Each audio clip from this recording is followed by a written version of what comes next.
nakikita po. Oo. Okay. Teka, nilagay ko lang itong ano dito.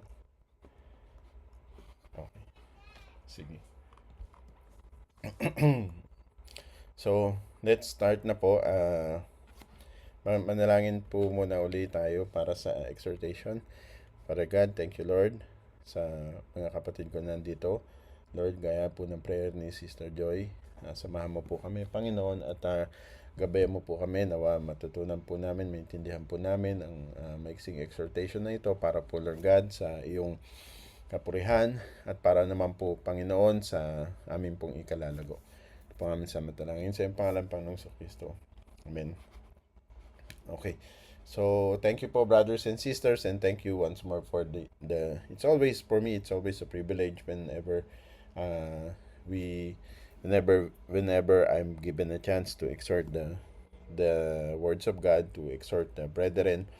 So, ngayong gabi po, para po sa ating exhortation, kung nakikita niyo po yung screen, nakita niyo po diyan, no, yung ating nilagay ko diyan, the power of standing in the gap with the hearts of Christ for wounded souls.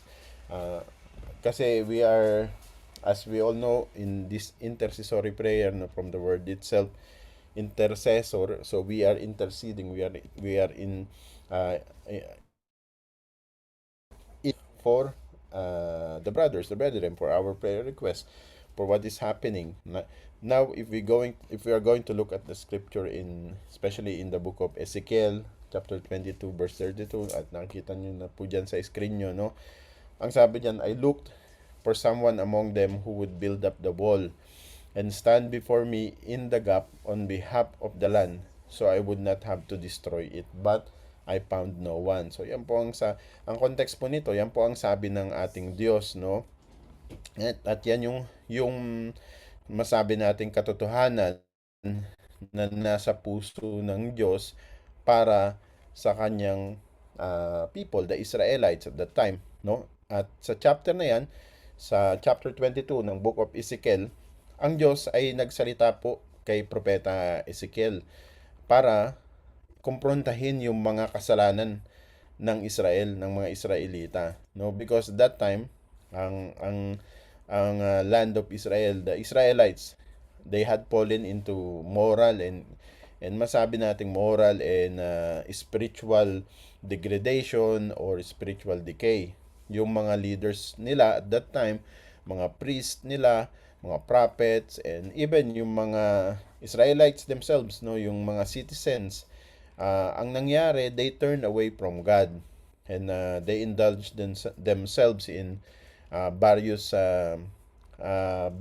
bad things like corruption, violence, lalo na idolatry, no? And they neglected yung tinuturo ng Diyos doon sa kanyang law, no, about justice, and especially they failed to take care of the poor and the vulnerable.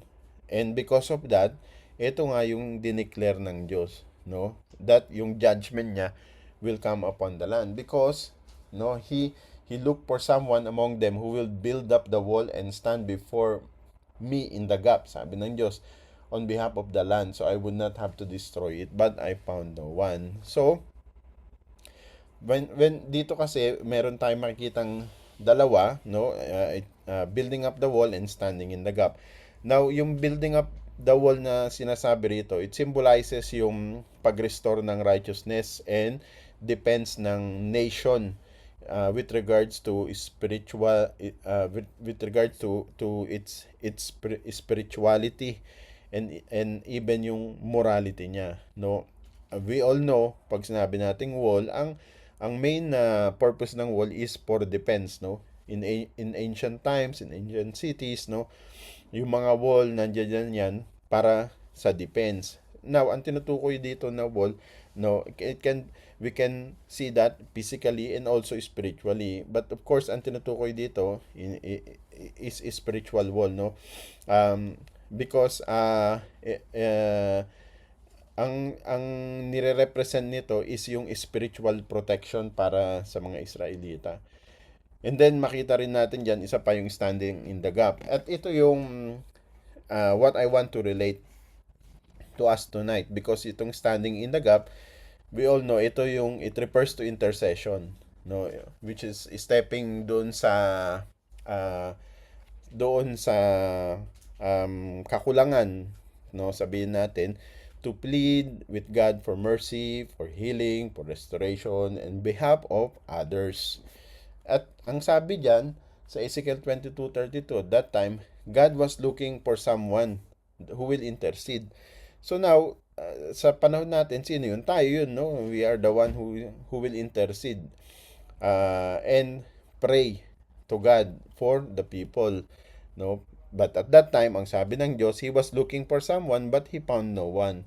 So diyan sa verse na yan, makita natin na ang Diyos pala nagdi-desire siya ng mga intercessors that will rise up. No, kagaya nyo, kagaya ko, at kagaya ng iba pa nating mga kapatid na kasama natin, although wala sila ngayon dito, pero I believe nandoon yung kanilang puso sa pag-intercede sa iba pa nating mga kasama, sa mga mahal natin sa buhay, or even sa hindi natin kakilala, no?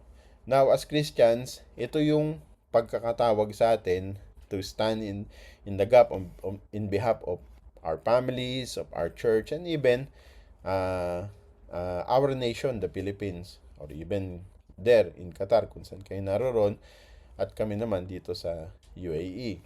So we stand in the gap. And let us remember itong importance na ito about standing in the gap, that just as God, no, God the Father sought someone during Ezekiel's time, and even today, He is also looking for intercessors today, those who will pray with faith, love, and persistence.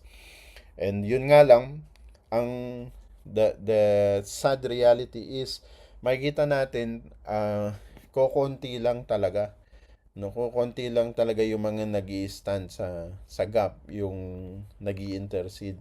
Even, and this is not, no, hindi na ito bago. Ibig sabihin, dati pa pala nangyayari ito. During the time of Ezekiel, ang nag-witness or ang nag-testify mismo ay ang Diyos, na wala siyang nakita ni isa na mag-stand in the gap. No, kaya ang sabi niya, He will destroy the land. Kasi walang nag-stand dun sa gap.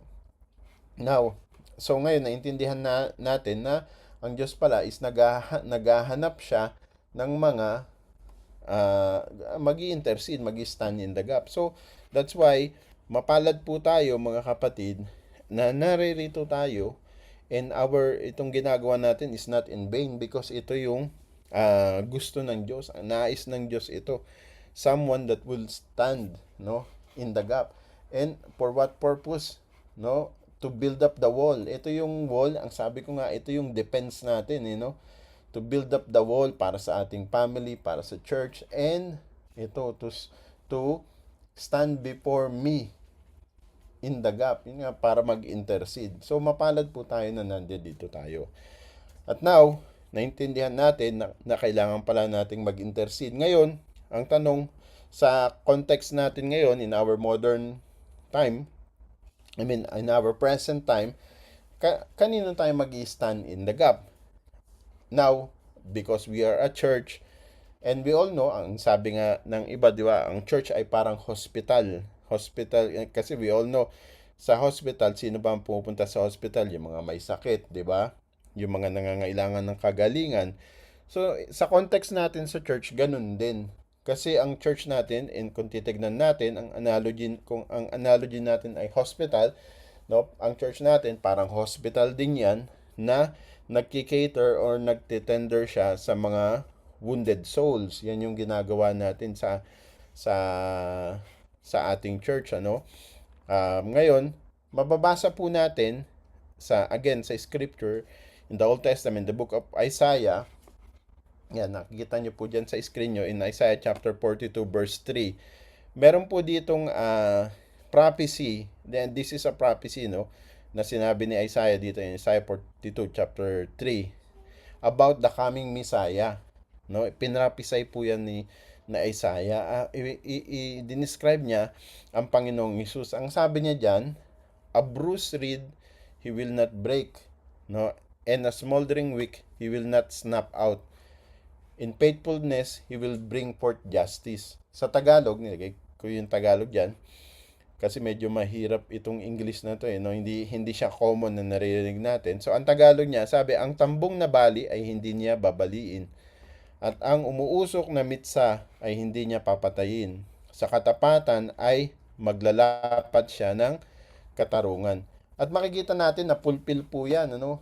Napulpil yan sa Matthew chapter 12 verse 20, kung babasahin natin, nandoon yung fulfillment ng prophecy na yan sa Isaiah chapter 42 verse 3. Pero bago po natin basahin yung Matthew 12:20, at itignan muna natin kasi dalawa yung nais ko pong pagtuunan natin ng pansin dito.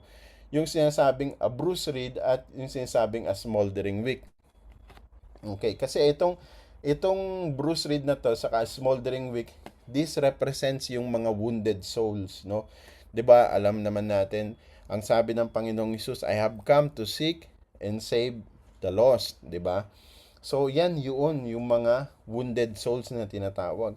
So now, kung dadalhin natin sa context ng ating church, ito yung ating congregation, no? Congregation natin 'to. And this not preclude us, hindi this not exclude us, kasama tayo diyan because we are also at some point or the other, we are also wounded souls, no? So, yung bruised reed, this symbolizes people who are weak and broken. Ito yung mga, sa church, makita natin, merong mga kapatiran tayo that are weak, no, maaring weak sa kanilang faith, maaring weak yung kanilang personality, maaring weak in strength, or weak in spirituality, and yung mga broken, dumaan sa mga pagsubok, mga kung sari-saring mga brokenness, no? Ito yung sinasabing a bruised reed. At ang sabi diyan, a bruised reed he will not break. Sa Tagalog, ang tambong na bali ay hindi niya babaliin. So ibig sabihin, yung ang sinasabi, ang Panginoong Hesus, no, yung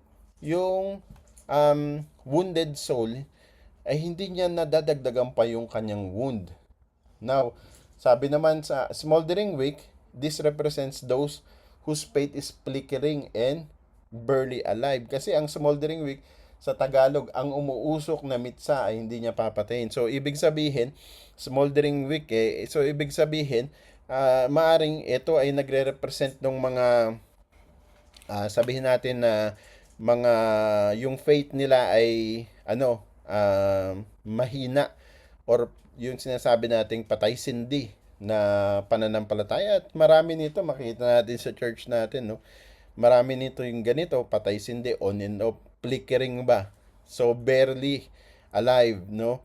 At pinakikita na ito na ang ating Diyos nandoon yung kanyang pag-aruga, nandoon yung kanyang gentleness, that He will not break yung bruised reed, or He will not snap out yung smoldering wick, yung wounded soul, no? Instead, ang gagawin niya, He will nurture them, uplift them, and with patience and love. Yun ang gagawin niya, no? Bibigyan niya ng patience and love. And ito yun. Kasi we are the representation of our Lord Jesus Christ, as a church. Ito yun. So, yung mga tao pumupunta sa church, kaya tayo, ganito yung dapat natin gawin. A bruised reed, we should not break. And a smoldering wick, we should not snap out. But we should encourage them, we should nurture them, we should restore them, uplift them with patience and love. Now, ang intercessory prayer, no? That's why I'm exhorting this, because ito pong intercessory prayer is one tool kung paano natin ito magagawa, ipapakita or ma-nurture natin, mai-uplift natin sila, yung mga kapatid natin na wounded, no? Na ipag-pray natin sila. At itong prophecy na ito, sabi ko nga, dito po sa Matthew 12:20, itong prophecy na ito po ni Isaiah, no, sa chapter 42 verse 3, nagkaroon po yan ng fulfillment sa Matthew chapter 12 verse 20.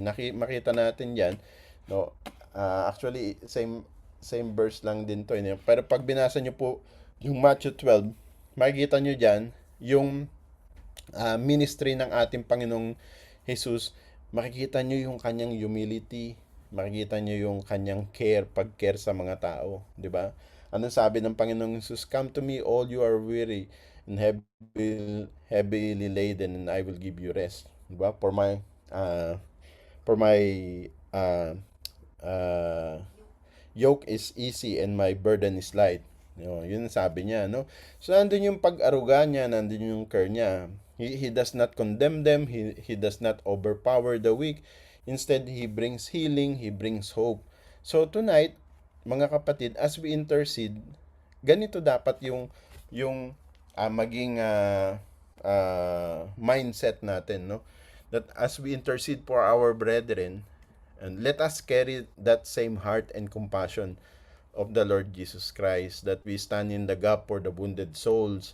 We stand in the gap for the wounded souls in our church, maybe in our family, no, maybe in our circle of friends, or maybe in our community. Kung sino man yung mga nanghihingi ng mga prayer requests, maging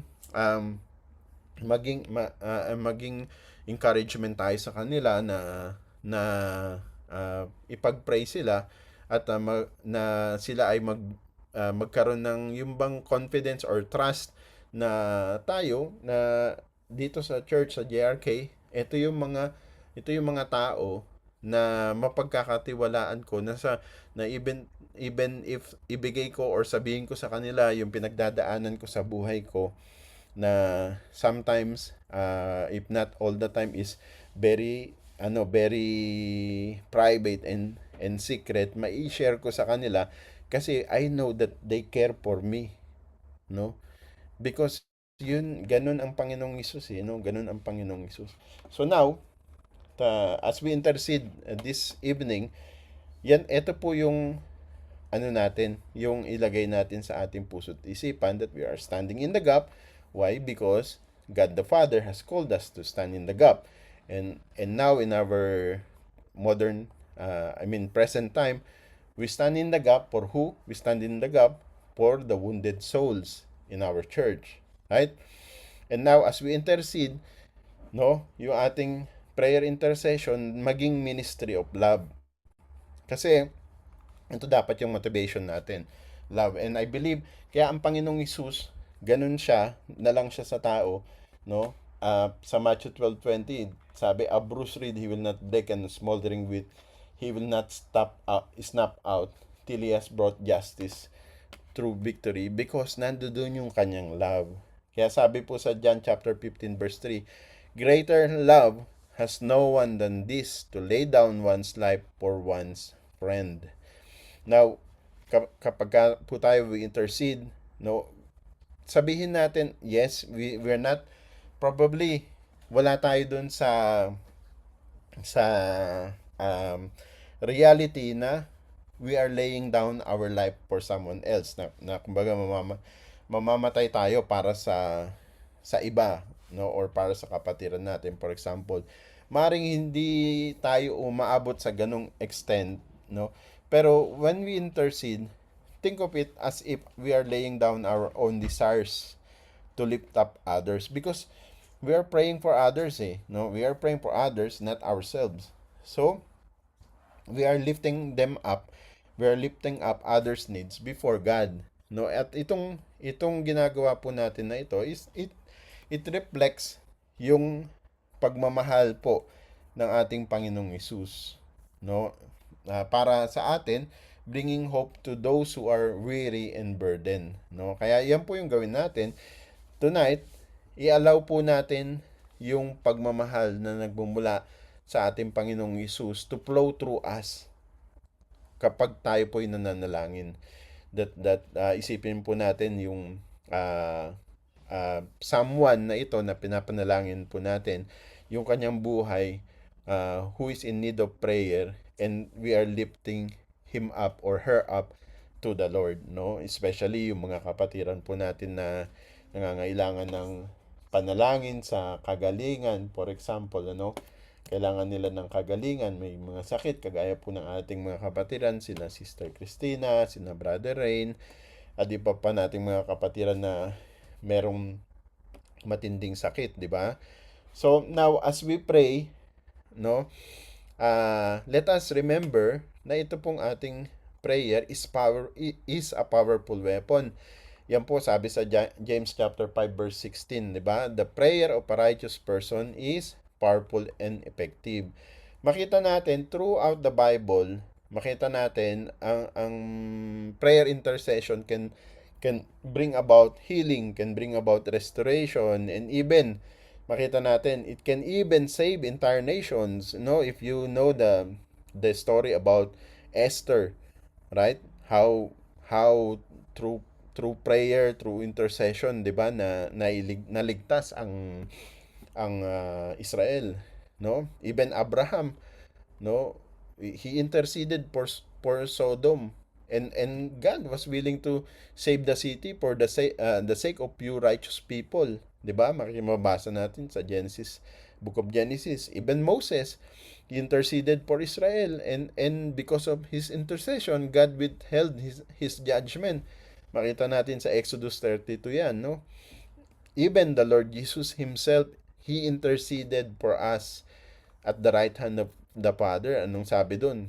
Hindi ko na babasahin sa Romans chapter 8 verse 34 yan. So, ang encouragement ko po sa inyo, sa atin, when we intercede, ipollow po natin yung example ng ating Panginoong Hesus, who is really our ultimate intercessor. Manalangin po tayo with confidence, knowing that ang ating Diyos, He hears us and is able to do immeasurably, no more than we can ask or imagine. Then, when we intercede in prayer, no, let us intercede in prayer with faith and persistence, because requirement po ito no? Kasi sabi sa Luke chapter 18 verse 1, always pray and not give up. No, manalangin tayo hindi lang sa Luke 18, sinabi rin sa 1 Thessalonians, no? That we should always pray. 1 Thessalonians, 2 Thessalonians pala. If I'm not mistaken, 2 Thessalonians ba yun or first? Basta sa Thessalonian, I need to check. I think 1 Thessalonians 5 or 2 Thessalonians 5. That we should, second, pray unceasingly. 5:17 yun eh. Hindi ko matandaan kung first or second. Anyway. So, that we should always pray and not give up. Because sometimes, 1 Thessalonians 5:17, ayun. Pray unceasingly, no? So, sometimes, maaaring hindi natin makita kaagad yung kasagutan sa panalangin natin. Ngunit, every prayer we offer, no, para yung halaman na nagtutubo tayo, nagtatanim tayo.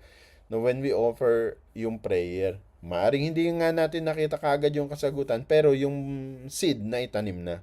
No, and in God's perfect timing, yung seed na yan lalago, no, magiging kasagutan, no. And of course, when we pray, when we intercede, sabi ko nga kanina, 'di ba, from the beginning ng ating pag-aaral, ito yung hinahanap ng Lord eh. Yung mga intercessor, hinahanap niya tayo eh, no? Hinahanap niya kayo eh. So of course, when we pray, this brings us closer to God. When we intercede in prayer, makita natin yan sa 1 Timothy chapter 2 verse 1 to 3. Noon, sabi, I urge then, first of all, that petitions, prayer, intercessions, and thanksgiving be made for all people, for kings and all those in authority, that we may live peaceful and quiet lives in all godliness and holiness. Ayun, in-underlinean ko yung huling sentence ng verse, no? This is good and pleases God our Savior, di ba? So it is aligned dun sa pinag-aaralan natin kanina, na ito ang hinahanap ng Diyos, kaya it pleases God our Savior when we intercede in prayer, no? So my encouragement, no, that tonight as we pray, let us seek, no, to understand yung puso ng Diyos, God's heart and His will, because His heart is looking for intercession, no? So yung intercession natin, let us take it not as a duty, no, not as a duty, kasi pag sinabi mong duty, kumbaga parang ano yan eh, sa trabaho, kailangan mong gawin kasi trabaho mo yan eh. Kumbaga, kailangan kong gawin to kasi leader ako ng church kaya kailangan kong gawin to no, pero hindi dapat ganun. Dapat we should do it as if it's a privilege that deepens our relationship with God. So ginagawa natin ito because we know that it will deepen our relationship with God. Kasi ito yung hinahanap ng Diyos di ba? Now, kung alam lang ng mga kapatid natin na wala dito ngayon, of course merong mga dahilan kung ba't sila wala. Pero yung mga kapatid natin na wala namang dahilan na pwede namang mag-join, hindi nagjo-join, kung alam lang nila na ito yung hinahanap ng Diyos, yung intercessor, 'di ba? Dapat nandirito sila pero wala. No? So, siguro isa rin sa trabaho natin na ipaalam sa kanila na ito yung hinahanap ng Diyos, no? Isa sa hinahanap ng Diyos yung mga mag-intercede, no? So, tonight, no, um, as we pray and intercede, no, before we intercede, mahalaga that we should always ask for pagpapalinis sa ating Diyos, no? Yung kung meron man tayong any sins or burden, because we all know that yung sins or even yung mga burdens, iniquities, that could hinder our prayer. And malinaw yan sa Psalms chapter 66 verse 18. No? Ang sabi diyan, if I had cherished sin in my heart, the Lord would not have listened, di ba? So, ang sinasabi ng psalmist na yung kasalanan daw, kapag chinerish natin, no, hindi natin hiningi ng tawad, hindi talaga tayo didinggin ng ating Diyos. Although, I believe God is omniscient. Even though nandoon yung kasalanan, hindi nun nililimit ang kapangyarihan ng Diyos. Kung gugustuhin ng Diyos, mangyayari. However, because He is righteous, no, He will not go against yung kanyang anong tawag doon, yung kanyang stance or yung kanyang stature, no, yung sabi ni Pastora John, yung kanyang justice, kasi hindi siya konsentidor no, kaya mabuti pa hingin natin ng tawad yung ating mga kasalanan, ating mga pagkukulang, right? And then when we pray, we should pray with boldness, no, let us come boldly before God's throne of grace. Sabi sa Hebrews 4:16, let us then approach God's throne of grace with confidence so that we may receive mercy and find grace in our time of need. No, and of course, when we pray, we should always be persistent. And this is a very important one, that as a church, we should be united. No, let us persevere in prayer, lifting each other up, and standing together in unity. No, sabi sa Ephesians chapter 3 verse 20 to 21, sabi diyan, now to him who is able to do immeasurably more than all we ask or imagine, according to his power that is at work within us, to him be glory in the church and Christ Jesus throughout all generation, forever and ever. Yung nice kung diinan dito, ito yung to him who is able to do immeasurably more than we ask for, imagine, according to his power that is at work within us, to him be the glory of the church and Christ Jesus throughout all generation. No, yung ating persistency saka yung ating pagiging united as a church, no, more than all we ask or imagine, no, yan yung nais kong bigyan diin para sa atin mga kapatid tonight, no. So as we intercede in prayer, let us remember that this is a privilege, no, and God is looking for people.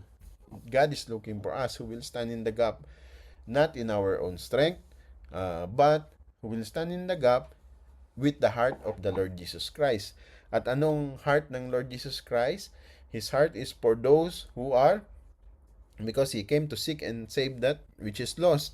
No, so His heart is for those who are the wounded souls. No, so the Lord Jesus Christ's heart is gentle, compassionate, and full of love. So as we pray, let us be like our Lord Jesus Christ, no.